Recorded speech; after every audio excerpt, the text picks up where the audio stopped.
സർവശക്തനായ ദൈവത്തിന് സർവമഹത്വവും ഞാൻ ഈ സമയം സമർപ്പിക്കുകയാണ്. ഇന്ന് നാം അനുഭവിച്ചു കൊണ്ടിരിക്കുന്ന, പ്രത്യേകിച്ച് ഇന്ത്യ രാജ്യത്ത് ഇപ്പോൾ വളരെയധികം പ്രശ്നമായിക്കൊണ്ടിരിക്കുന്ന ആ രണ്ട് സിസ്റ്റേഴ്സിൻ്റെ വിഷയത്തിൽ അല്പകാര്യങ്ങൾ ജനത്തോട് പറയുന്നതിന് വേണ്ടിയാണ് ഞാൻ ഈ വോയിസ് മെസ്സേജ് ചെയ്യുന്നത്. നിങ്ങൾക്കറിയാം, എന്നെ കേൾക്കുമ്പോൾ ഞാനൊരു സഹോദരിയാണ്, ഒരു സ്ത്രീയാണ്. എന്നാൽ ക്രിസ്ത്യാനി അല്ലെങ്കിൽ ഒരു മതം എന്ന രീതിയിലൊക്കെ ഇന്ന് ഈ വിവാദമായിക്കൊണ്ടിരിക്കുന്ന ഈ വിഷയത്തിൽ ഞാനും ഒരു ക്രിസ്ത്യാനിയാണ്. ദൈവം, ജീവനുള്ള ഒരു ദൈവമുണ്ട് എന്ന് വിശ്വസിക്കുന്ന ഒരു ക്രിസ്ത്യാനി, എന്നെ സൃഷ്ടിച്ചത്, എന്നെ എൻ്റെ അമ്മയുടെ ഉദരത്തിൽ ഉരുവാകുന്നതിന് മുൻപേ അറിഞ്ഞ ഒരു ദൈവം, അങ്ങനെ വിശ്വസിക്കുന്ന ഒരു ക്രിസ്ത്യാനി.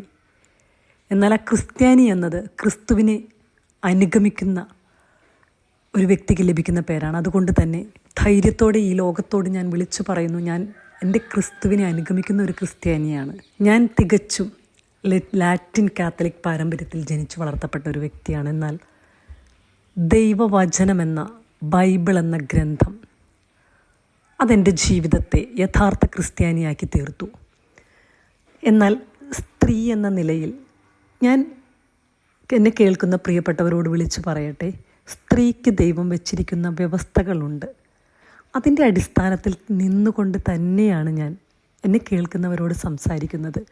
ദൈവത്തിൻ്റെ വചനം വ്യക്തമായി പറയുന്നു, സ്ത്രീ തൻ്റെ ഭർത്താവുള്ളവളാണെങ്കിൽ ആ ഭർത്താവിന് വിധേയപ്പെട്ടിരിക്കട്ടെ. ദൈവം എന്നെ മനസ്സിലാക്കി തന്ന ഒരു സത്യമുണ്ട്. ഒരു പുരുഷൻ ഒരു സ്ത്രീയെ അടിച്ചമർത്തുമ്പോഴല്ല, ആ സ്ത്രീ സ്വയമായി വിധേയപ്പെടുമ്പോഴാണ് ദൈവത്തിൻ്റെ വചനം യാഥാർത്ഥ്യമാകുന്നതും അനുസരിക്കപ്പെടുന്നതും. അതുകൊണ്ട് തന്നെ ഞാൻ വിളിച്ചു പറയട്ടെ, എന്നെ ദൈവം മനസ്സിലാക്കിയ ഒരു കാര്യം കൂടിയുണ്ട് ഈ വിഷയത്തിൽ.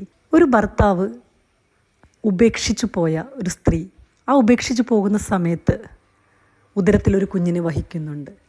എന്നാൽ അവൾ തൻ്റെ കുഞ്ഞിന് ജന്മം നൽകുന്ന സമയത്ത് ആ ഭർത്താവില്ല.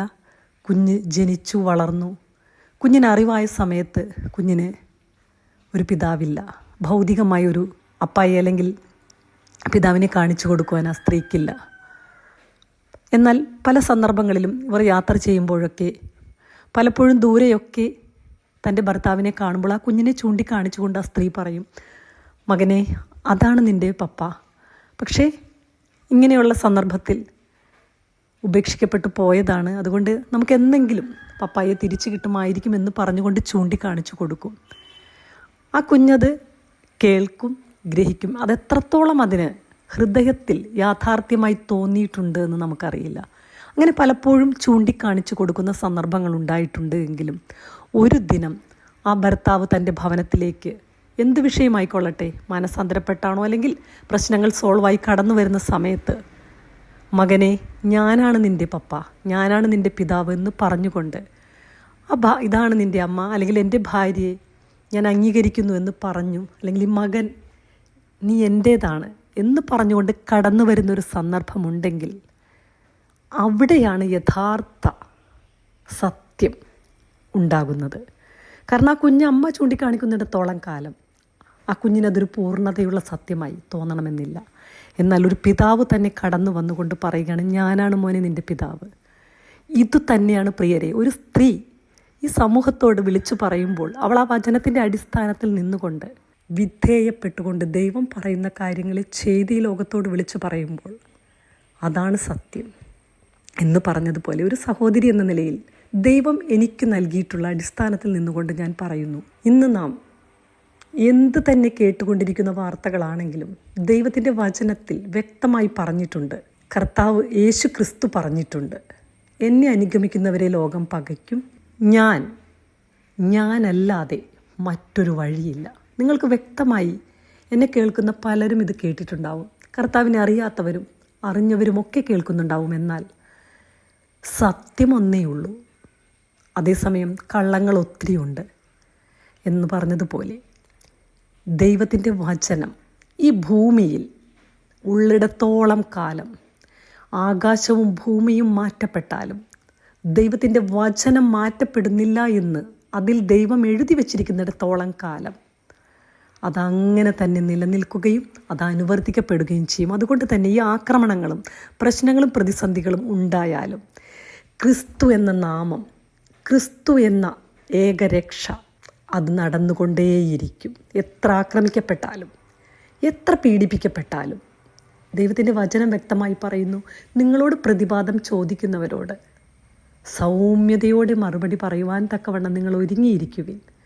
വ്യക്തമായ നിർദ്ദേശങ്ങൾ ദൈവവചന ഗ്രന്ഥത്തിലുണ്ട്, വ്യക്തമായ കാഴ്ചപ്പാടുകളുണ്ട്. ഈ ലോകം എങ്ങനെ ഉണ്ടായി എന്ന് തുടങ്ങി ഈ ലോകം എങ്ങനെ അവസാനിക്കും, ഒരു മനുഷ്യൻ്റെ ജനനത്തിന് മുൻപ് തുടങ്ങി അതെങ്ങനെ അവസാനിക്കും, അതിൻ്റെ അവസാനം എന്ത് എന്നും എല്ലാം വ്യക്തമായി നിർവചിച്ചിട്ടുള്ള ഒരേ ഒരു ഗ്രന്ഥമാണ് ദൈവവചനം എന്ന ബൈബിൾ. അതുകൊണ്ട് തന്നെ ഞാനിതറിഞ്ഞ സത്യത്തിൽ നിൽക്കുന്നിടത്തോളം കാലം സത്യം ഒന്നേയുള്ളൂ എന്ന് പറഞ്ഞതുപോലെ തന്നെ ആ സത്യം എന്നും നിലനിൽക്കുക തന്നെ ചെയ്യും. അതുകൊണ്ട് എന്നെ കേൾക്കുന്ന പ്രിയപ്പെട്ട ജനത്തോട്, പ്രത്യേകിച്ച് സഹോദരിമാരോട്, ദൈവവചന ഗ്രന്ഥം ഒരു കാര്യം പറയുന്നുണ്ട്, ഉപദേശം, അധികാരം നടത്തൽ, ഇതൊന്നും പുരുഷൻ്റെ മേൽ നാം ചെയ്യേണ്ടതല്ല ഒരു സഹോദരി. എന്നാൽ നമുക്ക് കാര്യങ്ങൾ വിധേയപ്പെട്ടുകൊണ്ട് സംസാരിക്കാം. പക്ഷേ സുവിശേഷ ഘോഷണം ഏതൊരു സ്ത്രീക്കും ചെയ്യാം. ഒരു സ്ത്രീക്ക് ഒരു മകനെ നേടാം, മകളെ നേടാം. ദൈവം ഈ ഭൂമിയിൽ സ്ത്രീയും പുരുഷനുമായി മനുഷ്യനെ സൃഷ്ടിച്ചിരിക്കുമ്പോൾ ഏതൊരു വ്യക്തിയോടും സുവിശേഷം പറയാം, സകല സൃഷ്ടിയോടും നമുക്ക് സുവിശേഷം പറയാം. അതുകൊണ്ട് തന്നെ ദൈവത്തിൻ്റെ വചനം യഥാർത്ഥമായി ഗ്രഹിക്കുന്ന നാളിൽ ഒരുവൻ സ്വതന്ത്രമാക്കപ്പെടും. സത്യം അറിയുകയും സത്യം നിങ്ങളെ സ്വതന്ത്രമാക്കുകയും ചെയ്യും. അതുകൊണ്ട് ഈ സത്യം അറിയുവാൻ തക്കവണ്ണം എന്നെ കേൾക്കുന്ന പ്രിയപ്പെട്ട ജനത്തെ ദൈവം സ്പർശിക്കട്ടെ എന്ന് മാത്രം ഞാനിപ്പോൾ പ്രാർത്ഥിക്കുകയും ആത്മാർത്ഥമായി അതിനുവേണ്ടി പരിശ്രമിക്കുകയും ചെയ്യും. എന്നെ ഏൽപ്പിച്ച ഉത്തരവാദിത്വം അത് കൃത്യതയോടെ ചെയ്യുവാൻ തക്കവണ്ണം ഞാൻ ബാധ്യസ്ഥയാണ്. എനിക്കൊരു കുടുംബമുണ്ട്, അല്ലെങ്കിൽ ഇതെടുത്തിരിക്കുന്നവർക്ക് കഷ്ടതയുണ്ട്. വചനം പറയുന്നത് പോലെ ഉപദ്രവമുണ്ട്, കഷ്ടതയുണ്ട്. എങ്കിലും യേശുക്രിസ്തു പറഞ്ഞിരിക്കുന്നു, ഞാൻ ഈ ലോകത്തെ ജയിച്ചിരിക്കുന്നു. അതുകൊണ്ട് എന്നെ അനുഗമിക്കുന്നവരും അങ്ങനെ തന്നെ ജയിക്കുവാൻ, അല്ലെങ്കിൽ ജയിപ്പിക്കുവാൻ യേശു കർത്താവ് രക്ഷിതാവായി നമുക്കുണ്ട്. ആ ഒരു ധൈര്യത്തിലും പ്രത്യാശയിലുമാണ് കർത്താവിനെ അറിയുന്ന മക്കൾ മുൻപോട്ട് പോകുന്നത്. അവർ അമാനുഷികരോ അല്ലെങ്കിൽ അവർ വലിയ സിദ്ധി ലഭിച്ചവരോ ഒന്നുമല്ല. മനുഷ്യഭാഷയിൽ പറഞ്ഞാൽ അവർ ദൈവത്തിൻ്റെ വചനത്തിൽ ആശ്രയിച്ച് ഞരക്കത്തോടും ഭാരത്തോടും പ്രാർത്ഥനയിലും കണ്ണുനീരിലും മറ്റു പല ത്യാഗങ്ങളും സഹിച്ചും അവർക്ക് ലഭിച്ചിരിക്കുന്ന കാഴ്ചപ്പാട് അത് സത്യമെന്ന് ബോധ്യമായ നാൾ മുതൽ പ്രത്യാശയോടെ നീങ്ങുന്ന ഒരു സമൂഹമാണ് യഥാർത്ഥ ക്രിസ്തുവിനെ അനുഗമിക്കുന്നവർ. നാം ഇന്ന് കാണുന്ന സഭാ സംഘടനകൾ അതെല്ലാം നമുക്ക് ഈ ഭൂമിയിൽ ഒരു നിയമവ്യവസ്ഥയ്ക്കുള്ളിൽ നിൽക്കേണ്ടതിന് വേണ്ടി ചെയ്തതാണ്. എന്നാൽ യഥാർത്ഥ ദൈവവചനം പറയുന്നു, രക്ഷിക്കപ്പെട്ടവരുടെ കൂട്ടത്തെ സഭയെന്ന് കർത്താവ് പറഞ്ഞിരിക്കുന്നു.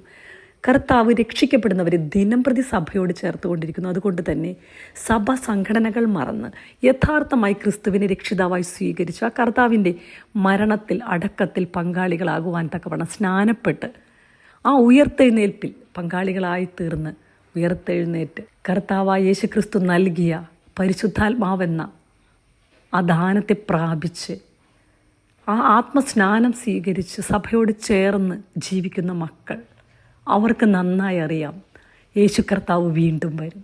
തങ്ങളെ കൂട്ടിച്ചേർക്കുവാൻ, അല്ലെങ്കിൽ തങ്ങളുടെ അവസാനം അത് താൽക്കാലികമായ നിദ്രയായ മരണത്തിൽ കർത്താവ് വരുന്ന നാളിൽ അവർ ആദ്യം ഉയർത്തെഴുന്നേൽക്കും, പിന്നീട് ഭൂമിയിലുള്ളവർ രൂപാന്തരപ്പെടും. അതുകൊണ്ട് തന്നെ യേശു കർത്താവിനെ കാത്തിരിക്കുന്ന തൻ്റെ ജനതയ്ക്ക് നല്ല ധൈര്യവും പ്രത്യാശയുമുണ്ട്.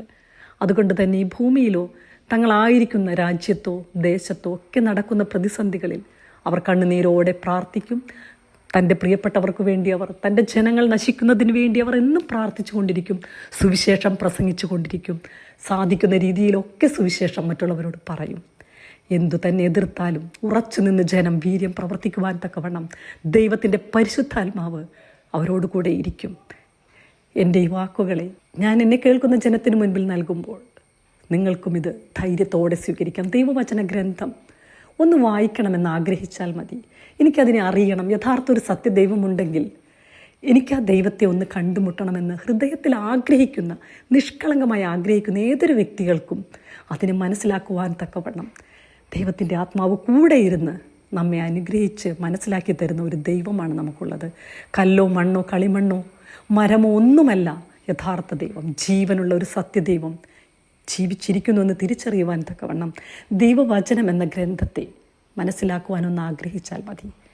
എന്ത് തന്നെ എതിർപ്പുകളുണ്ടെങ്കിലും, എന്ത് തന്നെ പ്രശ്നങ്ങളും പ്രതിസന്ധികളുണ്ടെങ്കിലും അതിലുറച്ചു നിന്ന് മനസ്സിലാക്കുവാൻ ആഗ്രഹിച്ചാൽ ആരെയും ദൈവം കൈവിടുന്ന ഒരു ദൈവമല്ല നമ്മുടെ ദൈവം.